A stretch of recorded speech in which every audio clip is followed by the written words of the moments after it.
Hello, good morning students. पिछला जो lecture था उसमें हमने सारणी के बारे में कुछ सामान्य जानकारी ली थी और कुछ गुणधर्म भी पढ़े थे। आज उसी सीरीज में हम आगे बढ़ रहे हैं। सबसे पहले हमने एक नंबर पर बात करी कि जो गुणधर्म नंबर 1 है वो क्या कहता है, यदि किसी सारणिक में समस्त पंक्तियों को स्तंभों में और स्तंभों को पंक्तियों में बदल दें, आपस में उनको चेंज कर दें तो सारणी के मान पर कोई प्रभाव नहीं पड़ेगा, उसमें कोई परिवर्तन नहीं होगा। नंबर 2 पर हमने बात करी, यदि किसी सारणिक में दो पंक्तियों या स्तंभों को परस्पर बदल दें तो सारणी का मान तो हमारे पास वही था, लेकिन उसका क्या बदल रहा था, चिन्ह बदल रहा था। अगर हमारे पास सारणी का मान लो 4 आ रहा है तो क्या करेंगे, सारणी में हम पंक्तियों को स्तंभों में, स्तंभों को पंक्तियों में बदलने के बाद यदि मान निकालेंगे तो उसका मान कितना आएगा, -4। केवल वो ऋणात्मक चिन्ह से गुणा हो जाएगा। इसके बाद नियम नंबर हमने 3 पर पढ़ा कि यदि किसी सारणिक में कोई दो पंक्ति या स्तंभ, या तो कोई पंक्ति हो या फिर दोनों के दोनों स्तंभ हो, सर्वसम हो, मतलब उनके प्रत्येक अवयव आपस में बराबर हो, तो सारणी का मान क्या होता था हमारे पास, 0। ये तीन नियम जो है वो हमने कल की क्लास में पढ़े। आज हम आगे बढ़ रहे हैं। नंबर 4 पर क्या है, यदि किसी सारणिक में एक पंक्ति के सभी अवयवों को किसी अशून्य संख्या से गुणा कर दिया जाए तो प्राप्त सारणी का जो मान होगा वह मान मूल सारणी के मान और वो जो संख्या जिसे हम गुणा करेंगे उसके गुणनफल के बराबर होगा। हम कोई एग्जाम्पल लेके इस बात को समझते हैं। जो हमने कल पढ़ा था, सारणिक लिया था, हम उसी को एक बार रिपीट कर रहे हैं। इसका मान भी हमने निकाला था और कितना आ रहा था, 4। अगर आप निकाल कर भी देखें इसको तो हमने दो विधियों से मान निकाले सारणी के। एक तो प्रसार करके भी हमने, एक्सपेंशन से भी मान निकाला था, और एक हमने नई विधि पढ़ी थी सारूस चित्र, या फिर आप इसको सारूस आकृति भी नाम दे सकते हैं। सारूस आकृति से भी हमने सारणी का मान निकाला था। आज उसी बात को रिपीट कर रहे हैं। 1, 2 और 3, दूसरा जो स्तंभ है वो भी हम लिख रहे हैं 2, 3 और 0। इनको यदि आपस में गुणा करेंगे तो कितना था, और ये जो पश्च विकर्ण है इनको भी हम आपस में गुणा करेंगे तो कितना आया, और इनको आपस में गुणा किया तो क्या रहा हमारे पास, 0। ये जो पश्च विकर्ण है इनको हम गुणा करेंगे, कितना रहा, 0। इनको आपस में गुणा करेंगे तो कितना आया, 0। और आगे हम इसको जब गुणा कर रहे थे 2, 4 और 4 को 2 से गुणा किया तो 8 हमारे पास। यहाँ हम इसको लिखेंगे 12 - 8, मतलब मान कितना आ गया, 4। ये हमने कल निकाला भी था। अब नियम गुणधर्म नंबर 4 क्या कहता है हमारे पास, यदि किसी सारणिक में, इसको एक बार रिपीट करके लिखते हैं, यदि किसी सारणिक में, मान लो कोई सारणिक है हमारे पास, वही सारणिक है, और 3 और 0 यहाँ 2 है। इस सारणिक में हम क्या करेंगे, एक पंक्ति के सभी अवयवों को किसी अशून्य संख्या से गुणा कर देंगे। मान लो हम पहली ही पंक्ति को बदल दें, आप दूसरी या तीसरी, या फिर पहले, दूसरे या तीसरे स्तंभ में से आप किसी भी एक पंक्ति या स्तंभ को बदल सकते हैं। बदलने के लिए क्या करेंगे, हम गुणा करेंगे। तो हम इसको गुणा करेंगे। मान लो ये जो पहली पंक्ति है हमारे पास R1, हम इसको चेंज करके लिख रहे हैं, क्या लिख रहे हैं, 2R1, मतलब पहली पंक्ति के प्रत्येक अवयव को हम किससे गुणा करेंगे, 2 से। तो क्या स्थिति रहेगी, यहाँ जब 2 से इसको गुणा करके चेंज करके लिखेंगे तो 2, 4 और 0, जो दूसरी पंक्ति है उसको आप ऐसे की ऐसे ही लिखिए, जो तीसरी पंक्ति है उसको भी ऐसे लिखिए। अब हम आगे इसका यदि मान निकालेंगे तो वही हम सारूस चित्र को काम में लेंगे, और यहाँ हम लिख रहे हैं 3 और ये 0। आपस में जब इनको गुणा करेंगे कितना आया, 6 को 2 से गुणा किया 12। आगे हम इसको जब गुणा करेंगे तो कितना आया, और ये आपस में 0 से गुणा होकर कितना हुआ, 0। फिर हम माइनस लिखेंगे। ये जो पश्च विकर्ण है इनको भी आपस में गुणा करेंगे तो कितना आया, 0 से गुणा होने के बाद 0, और ये 4 को 2 से गुणा किया तो 2 को 2 से गुणा किया तो 4, 4 को 2 से गुणा किया तो कितना आया अपने पास, 16। यहाँ हम इसको लिखेंगे 24 - 16। वास्तव में इसका मान कितना आ गया, 8 आया। अब देखिए मूल सारणी का मान हमारे पास कितना था, इसका मान कितना आ रहा था, 4, इसका मान कितना आया, 8। तो हमने क्या किया, किसी पंक्ति के प्रत्येक अवयव को हमने किसी अशून्य संख्या से गुणा किया तो प्राप्त सारणी का जो मान होगा वो मूल सारणिक और उस संख्या के गुणन के बराबर होगा। यही नियम कहता है अपना 4 नंबर का। यदि किसी सारणिक में एक पंक्ति या स्तंभ के सभी अवयवों को किसी अशून्य संख्या से गुणा कर दिया जाए तो प्राप्त सारणिक का जो मान आएगा अपने पास वह मूल सारणिक तथा संख्या के गुणनफल के बराबर होगा। कितना आया? 8। अब हम आगे बात करते हैं गुणधर्म नंबर 5 की। यदि किसी सारणिक में किसी पंक्ति या स्तंभ का प्रत्येक अवयव 2 या 2 से अधिक संख्याओं का योग हो तो उस सारणी को उसी क्रम की 2 या 2 से अधिक सारणिकों के योग के रूप में व्यक्त किया जा सकता है। मान लो अपने पास कोई भी सारणिक है A1, B1 और C1। यहां लिखते हैं हम B1, यहां लिख देंगे हम A2, B2 और C2। यहां हम लिख देंगे A3, B3 और C3। हम पंक्ति पर भी बात लागू कर सकते हैं और स्तंभ पर भी बात लागू कर सकते हैं। हम यहाँ लिखेंगे D या फिर D1, D2, D3, जैसे भी आप इसको लिखो। यहाँ हम क्या देख रहे हैं कि ये जो एक सारणी का उसमें जो पहला स्तंभ है उसमें 2 अवयवों का योग है प्रत्येक अवयव। तो हम इसको अलग अलग इस प्रकार से लिख सकते हैं। यहाँ हम लिखेंगे A1, फिर लिखेंगे B1, फिर हम लिखेंगे C1। इसके बाद जो दूसरा हमारा कॉलम है, स्तंभ है, उसको लिखेंगे और यहाँ लिखेंगे C2, यहाँ लिखेंगे A3 और यहाँ लिखेंगे B3 और ये हो गया C3। हमें कोई परिवर्तन नहीं करना। जो ये पहला अवयव है उसको पहले कॉलम में लिखेंगे और इसके बाद इसी सारणी को बदलकर हम 2 सारणिकों के योग के रूप में लिख सकते हैं। और जो दूसरा सारणिक होगा उसका जो पहला कॉलम होगा उसके अवयव यहाँ से हम लिखेंगे D और D, 1 2 3 है तो हम वो भी लिख देंगे। और यहाँ दूसरा जो स्तंभ है वो ऐसा का ऐसा ही रहेगा। यहाँ हम लिखेंगे C2, यहाँ हम लिखेंगे A3, B3 और C3। इसमें कोई परिवर्तन नहीं करेंगे। क्या पढ़ा हमने 5 नंबर पर? यदि किसी सारणिक में किसी पंक्ति या स्तंभ का प्रत्येक अवयव 2 या 2 से अधिक संख्याओं का योग 2 या 2 से अधिक संख्याओं का योग दिया जा रहा है वो तो उस सारणिक को हम क्या लिखेंगे? उसी क्रम की, जिस क्रम में दिया हुआ है मूल सारणी, उसी क्रम की 2 या 2 से अधिक सारणिकों के योग के रूप में व्यक्त किया जा सकता है। नंबर 6 पर हम पढ़ेंगे सारणी की किसी पंक्ति या फिर स्तंभ के प्रत्येक अवयव में किसी अन्य पंक्ति या स्तंभ के संगत अवयवों का यदि कोई अचर गुणज जोड़ने या घटाने से सारणिक के मान में कोई परिवर्तन नहीं होता है। मतलब कि मान लो कोई सारणिक अपने पास, वही सारणिक जो पहले हमने लिया था हम इसको लिख रहे हैं और यहां हमने लिखा 2 3 और यहां लिख दिया मैंने 3 और 0। इसके बाद क्या कहा जा रहा है कि सारणी की किसी पंक्ति या स्तंभ के प्रत्येक अवयव में हम क्या परिवर्तन करेंगे?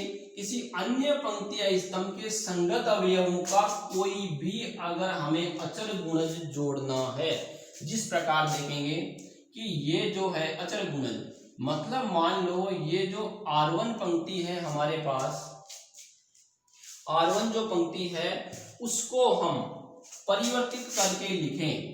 मतलब ये जो R2 है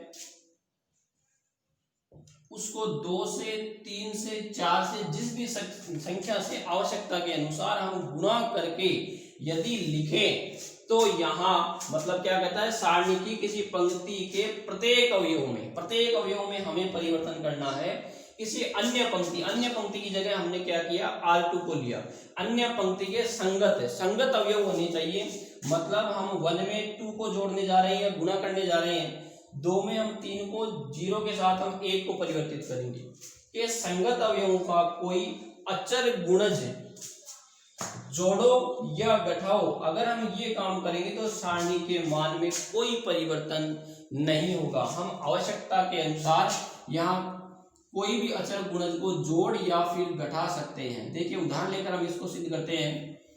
पहली पंक्ति हमारे पास 1 2 0, दूसरी 2 3 1 और तीसरी हमारे पास 3 0 और 2। इसमें हम क्या परिवर्तन करेंगे, ये जो R1 है हम R1 को परिवर्तित करने जा रहे हैं, या तो हम जोड़ेंगे या फिर घटाएंगे। प्रश्न में आवश्यकता के अनुसार हम ये परिवर्तन करेंगे। मान लो हम यही परिवर्तन कर देते हैं कि 1 2 0 में हम क्या करेंगे, ये तो R1 है ही, इस R2 जो उसको 2 से गुणा करने के बाद यहाँ यही तो कहा गया स्तंभ के संगत अवयवों का कोई अचर गुणज जोड़ने या घटाने से, तो हम क्या करेंगे, ये जो सारणी था हमारे पास R1 को चेंज करेंगे R1। पहला अवयव है अपने पास 1, देखिए 1, और जो R2 है, R2 का पहला अवयव कौन, 2 को हम किससे गुणा करेंगे, 2 से, कितना आया 4। तो हम 1 की जगह कौन सा एलिमेंट लिखेंगे, 5। इसी प्रकार दूसरी बात, यहाँ जो R1 है उसका अवयव हमने लिखा 2, फिर हम लिखेंगे प्लस को, फिर हम लिख रहे हैं 2, और R2 का इसके संगत अवयव कौन है, 3। इसके बाद हम इसको हल करके लिखेंगे, कितना आया 8। इसी प्रकार तीसरी जो बात रही अपने पास, ये जो 0 है, R1 0, फिर हम लिखेंगे 2 और R2 की जगह कौन है अपने पास 1, तो इसका मान कितना आया 2। हमने क्या किया, पहली पंक्ति को बदल दिया। अब ये जो 2 3 और 1 है, यहाँ हम लिखेंगे 3 0 और 2। हम अब इस सारणी का मान निकाल कर देखेंगे, इसमें कोई परिवर्तन नहीं होगा। इसका मान हमारे पास 4 आ रहा था, इसका मान भी हमारे पास कितना आएगा, 4 ही आएगा। हम वही विधि काम में लेते हैं, सारूस आकृति बनाकर ही हम इसका मान निकालते हैं, और कितना मान आएगा अपने पास, यहाँ आगे लिखते हैं इस बात को। 5 2 और 3 हमने लिख दिया, 8 3 और 0 हमने यहाँ लिख दिया। क्या विधि थी, सारूस आकृति में हम गुणा करते हैं अग्र विकर्णों को। 5 को 3 से गुणा किया 15 को 2 से गुणा किया तो हमारे पास आया 30। इसके बाद में जोड़ेंगे हम, 8 को 1 से गुणा करेंगे, गुणा करने के बाद आया हमारे पास 24, और इनको भी आपस में गुणा करके लिखेंगे तो क्या बात रही 0, फिर माइनस। अब हम क्या करेंगे, ये जो पश्च विकर्ण है हमारे पास, इनको गुणा करके वहां जोड़ेंगे। तो यहाँ पहली बात क्या आ रही है, 9 को 2 से गुणा किया तो हम यहाँ लिखेंगे। इसके बाद हम इनको भी गुणा करेंगे और यहाँ लिखेंगे, क्या हो गया 0 के कारण 0, और यहाँ हम इनको भी गुणा करेंगे। 4 को 8 से गुणा किया तो हम यहाँ इसको लिख देंगे। आगे इनको जोड़कर लिखेंगे, हमारे पास कितना आ रहा है, और माइनस यहाँ से अपने पास कितना आया, ठीक है 10 4 5 कितना रहा, 18 और 32 50। 54 में हम 50 को माइनस करेंगे तो सारणी का मान हमारे पास कितना आया 4। मतलब कहने का कि मूल सारणी का मान भी हमारे पास कितना आ रहा था 4, और इस सारणी का मान, ये परिवर्तन करने के बाद भी सारणी का मान कितना आया 4 ही आया। तो हमने क्या नियम पढ़ा कि यदि किसी सारणी की किसी पंक्ति या स्तंभ के प्रत्येक अवयव में किसी अन्य पंक्ति या स्तंभ के संगत अवयवों का कोई अचर गुणज जोड़ दिया जाए या घटा दिया जाए तो सारणी के मान में कोई परिवर्तन नहीं होने वाला है। हम इस बात को प्रश्नों में काम में लेंगे, तब आपके ये बात और भी अच्छी तरह से समझ में आएगी।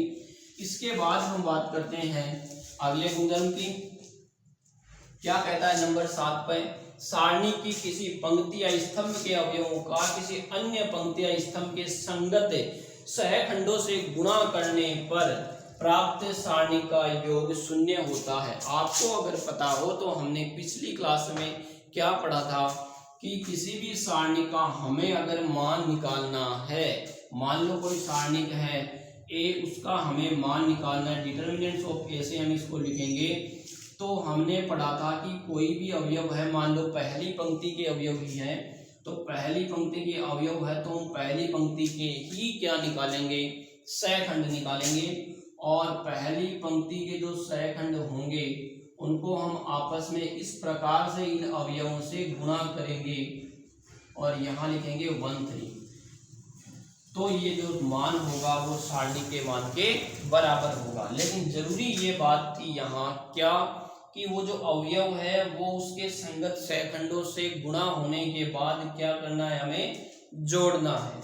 अगर हम बात को बदल दें क्या कि यहाँ A11 तो हमने लिख लिया और सेकंड लिख रहे हैं हम कौन सी पंक्ति के लिए, दूसरी पंक्ति के, और अवयव तो हमने लिख लिया पहली पंक्ति। मतलब ये जो सारणी था हमारे पास A11 A12 A13, दूसरी पंक्ति थी A21 और 23, यहाँ 31 32 और 33। ये जो हमने इससे मान निकाला था तो यहाँ तो इस प्रकार से निकालते हैं, पहली पंक्ति के जो अवयव हैं A11 A12 A13, तो मान निकालने के लिए क्या करेंगे, इन अवयवों को इनके संगत सहखंडों को मान निकालने के बाद गुणा करके जोड़ेंगे, तब हमारे पास सारणी का मान आएगा। अब हम क्या करेंगे, यदि मान लो अवयव तो ले रहे हैं पहली पंक्ति के अवयव लिख लिया हमने, यहाँ लिख देते हैं 1 3, और हम सेकंड लिखेंगे किसके, दूसरी पंक्ति के 2 1, यहाँ लिखेंगे 2 2 और यहाँ लिखेंगे 2 3। तो इस सारणी का जो मान आएगा वो हमेशा क्या रहेगा, शून्य रहेगा। यही कहता है गुणधर्म नंबर 7 कि सारणी की किसी पंक्ति या स्तंभ के अवयवों का किसी अन्य पंक्ति या स्तंभ के अन्य पंक्ति, हमने अन्य पंक्ति ले ली, अन्य पंक्ति या स्तंभ के संगत सहखंडों से गुणा करने के बाद जोड़ दिया जाए। गुणा करने पर प्राप्त राशियों का जो योग आएगा वो योग क्या प्राप्त होगा, हमें शून्य प्राप्त होगा। ये बात आपको याद भी रखनी है, हम आगे इसको और भी काम में लेंगे। हमने गुणधर्म 7 गुणधर्म पढ़े, इसके बाद बात करते हैं नंबर 8 की। जगह नहीं होने के कारण मैंने पहले लिखा नहीं। तो गुणधर्म नंबर 8 क्या कहता है, यदि किसी सारणिक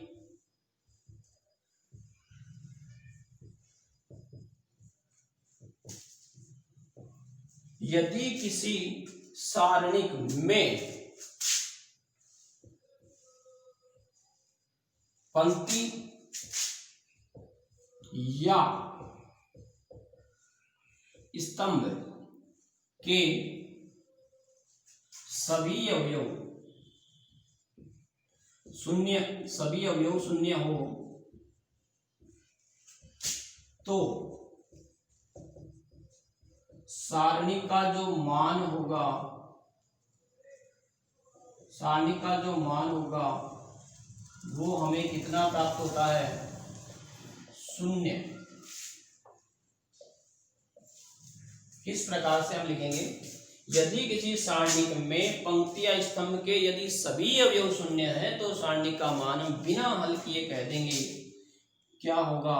मान लो पहली ही पंक्ति है, उसके सभी अवयव शून्य हैं और बाकी अवयव कुछ ना कुछ हमें दिए हुए हैं, और अब हम इसका मान निकालें। तो देखिए हमने प्रसार विधि पढ़ी थी, उसमें क्या कहा था कि पहली पंक्ति को लेकर यदि हम प्रसार कर रहे हैं, इसके बाद जो भी हमारे पास ये उपसारणी का आएगा इसको अपन गुणा करेंगे, फिर लिखेंगे -0, इसके बाद इसका जो ये उपसारणी का आएगा इसको यहाँ लिखेंगे, फिर लिखेंगे +0, इसका जो उपसारणी का आएगा हम इसको लिखेंगे।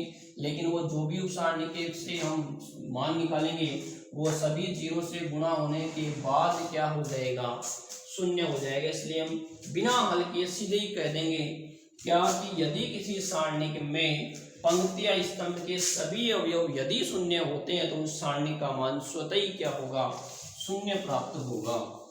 हमने 8 गुणधर्म पढ़े। इसके बाद बात करते हैं 9 नंबर। यदि कोई हमारे पास यदि सारणी कौन सी आकृति में है, त्रिभुजाकार अवयव की आकृति में है। मतलब हमने क्या पढ़ा था, इस प्रकार से मान लो यहां हम लिखते हैं 1 2 3 और ये यहां हम देखें तो वास्तव में कैसी आकृति बन रही है, त्रिभुज जैसी। अगर ऐसी स्थिति है तो हम उस सारणी का मान सीधा हम विकर्णों को आपस में गुणा करने के बाद बता सकते हैं। मतलब कि यहाँ हम इसको गुणा करेंगे 3, इसको गुणा करेंगे तो स्वतः ही क्या हो गया 0, तो इसका मान कितना आया 3।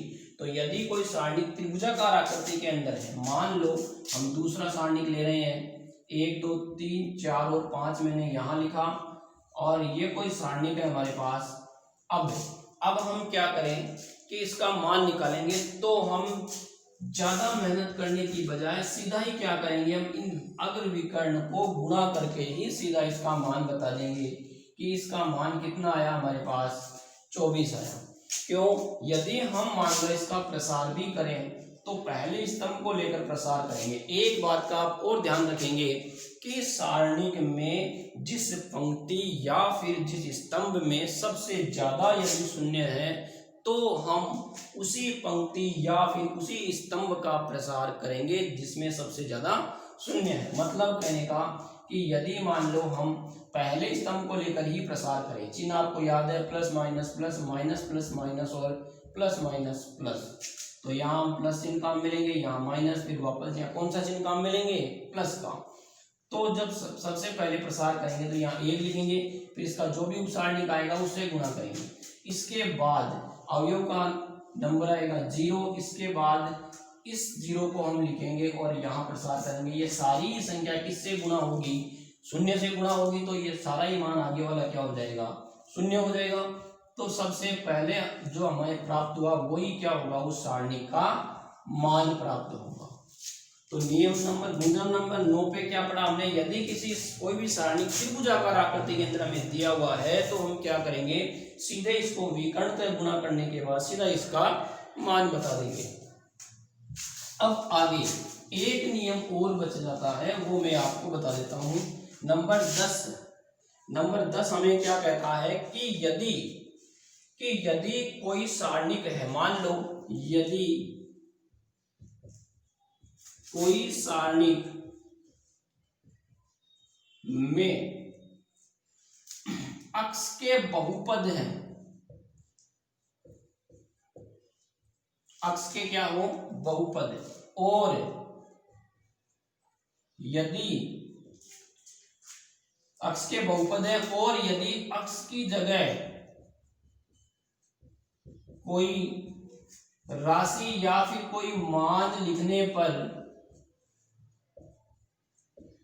उस सारणिक का जो मान होता है वो हमें शून्य प्राप्त हो जाए, शून्य प्राप्त हो तो हम जो हमने क्या लिया वो बहुपद, अक्ष के जो बहुपद है उसमें अक्ष की जगह कोई राशि हम लिखें तो वो जो राशि होगी वही क्या होगी, उसका एक गुणनखंड होगा।